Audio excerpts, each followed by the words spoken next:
In the chaotic and sun-scorched landscape of Mexico, a motley crew of highly skilled outcasts is about to be forged in the fires of a daring rescue mission. This is a world of high-stakes, high-flying action and questionable life choices, where a good plan is just as important as a good escape vehicle. John Hannibal Smith is the brilliant, cigar-chomping mastermind who thrives on the impossible. Templeton Faceman Peck is the smooth-talking con artist and heartthrob who can talk his way out of anything, except maybe a bad haircut. Baracus is a muscle-bound mechanical genius with a serious fear of flying and a soft spot for his van. Howling Mad Murdoch is the certifiably insane but unparalleled pilot who views reality as more of a suggestion. Our story begins in Mexico, where Colonel Hannibal Smith, a man with a plan for every occasion, is being held captive by two corrupt officers working for the renegade General Tuco. They leave him in a pen with two vicious guard dogs, but Hannibal manages to escape his grim fate with some quick thinking. But that was only the beginning.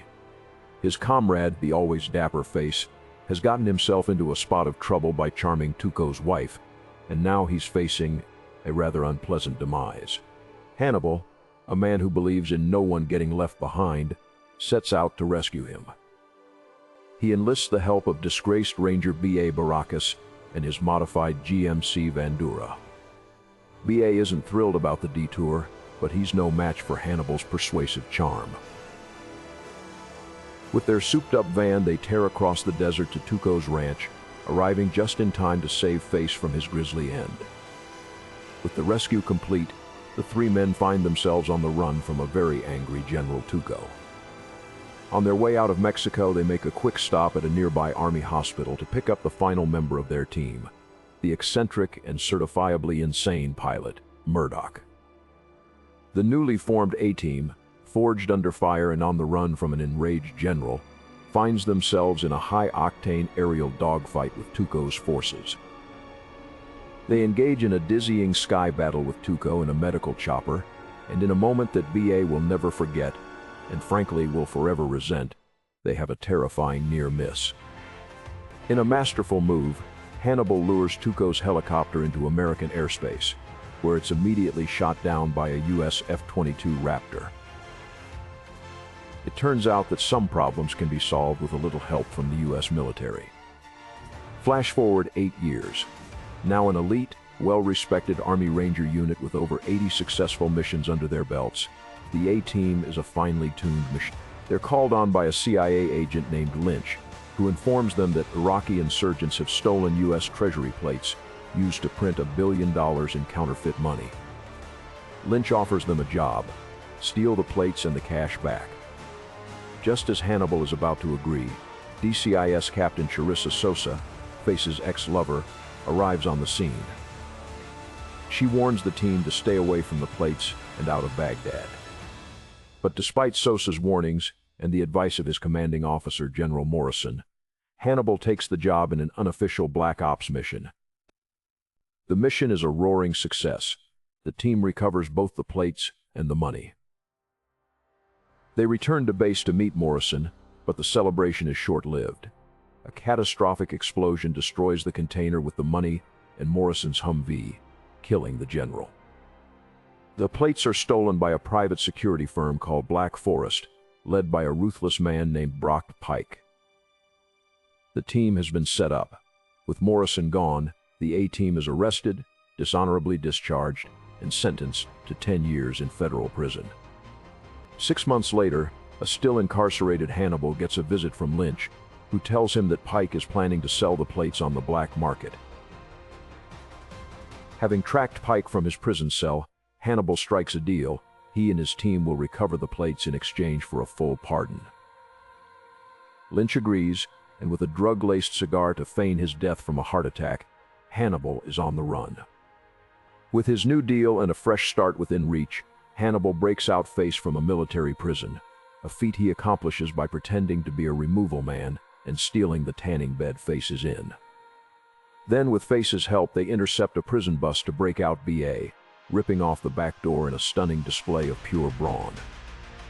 The three men then head to a VA mental hospital in Germany to break out Murdoch. As the hospital staff and inmates are distracted by a 3D movie, the team crashes their van through the wall of the building to get Murdoch and escape. Their escape is not without a price, as the now complete A-Team heads to a U.S. military base to steal a Lockheed C-130 Hercules aircraft and get out of the country. They find themselves pursued by Sosa. She's been demoted to lieutenant because the team ignored her warnings, and she's convinced they're working with Pike. Sosa's pursuit ends in spectacular fashion as two remote-piloted drone fighters destroy the plane. But this is the A-Team we're talking about, so naturally, they have an impossible escape plan. They parachute out in the body of a tank and fly to safety by shooting rounds off and stalling their momentum in a daring drop from the sky. Now on the ground in Berlin, they track Pike and his mysterious Arab backer to an office building. After an explosive confrontation, they manage to reclaim the plates and kidnap the Arab, only to be shocked by his true identity. With the exception of Hannibal, the team is stunned to discover that the Arab is actually General Morrison in disguise. The general faked his death, working with Lynch and Pike to steal the plates, but then double-crossed Lynch and teamed up with Pike. When Lynch finds out that the team has Morrison, he orders an airstrike to eliminate everyone at once. The team races against time, escaping the attack just as it hits, but Morrison is killed in the explosion. With no options left, Face comes up with a plan.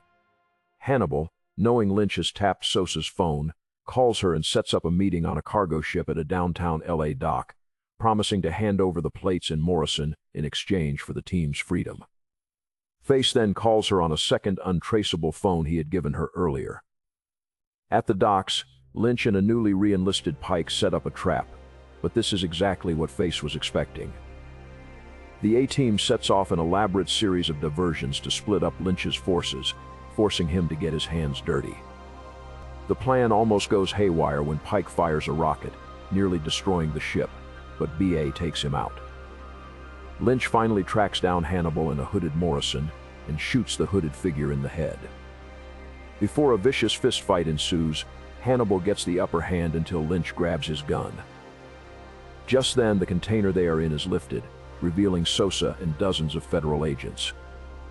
The Morrison-Lynch shot is revealed to be Murdoch in a melted Kevlar helmet, all part of a brilliant plan involving misdirection and a surprise ally. Lynch and his team are arrested, but the A-Team is once again taken into custody by the military for escaping prison. Still, Hannibal retains his optimism, encouraging the team that everything happens for a reason and defers to Face. Sosa promises to do all she can to set them free, before kissing Face goodbye as he is led into a prison van. In the van, the team laments their misfortune, but Face produces or reveals a key hidden in his mouth, presumably obtained from Sosa's kiss, alluding to their knack for escaping the impossible. Face then utters or tosses out Hannibal's classic catchphrase, "I love it when a plan comes together." The film ends with a recital of the opening narration from the original television series. Thanks for joining us on this wild ride. Stay tuned for the next mission, because with this team, there's always a plan in the works.